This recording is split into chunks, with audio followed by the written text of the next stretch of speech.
बातमी मनोज जरांगेंसंदर्भातली आहे। उपोषण करू नये ही समाजाची भावना असल्याचं मनोज जरांगे म्हणतात। समाजाचा शब्द कधीही डावलत नाही असंही जरांगे म्हणालेत।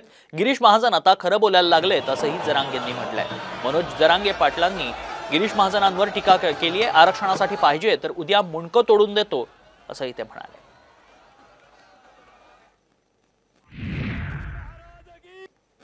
मराठा आरक्षणासाठी पुन्हा एकदा मनोज जरांगे पाटील यांनी आमरण उपोषणाचं हत्यार उपसलेलं आहे। येणाऱ्या 20 तारखेपासून मनोज जरांगे पाटील जे ते आमरण उपोषण करणार असल्याची त्यांनी घोषणा केलेली आहे। आपल्यासोबत स्वतः पाटील आहेत। समाजाची ती माये प्रेमी ती भावना आहे, ती मी नाही विसरणार कधीच।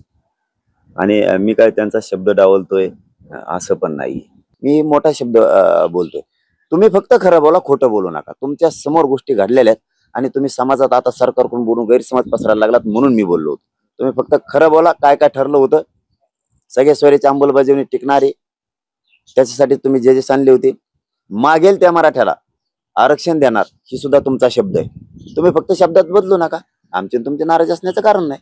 तुम्हाला जर वाटत असेल मी हातपाय तोडून द्यावेत तर मी हातपाय तोडून द्यायला तयार आहे, पण माझ्या मराठा समाजाला गोरगरिबाला आरक्षण द्या। माझ्या मराठा समाजाच्या लेकराच्या वेदना तुम्ही का वाढवता?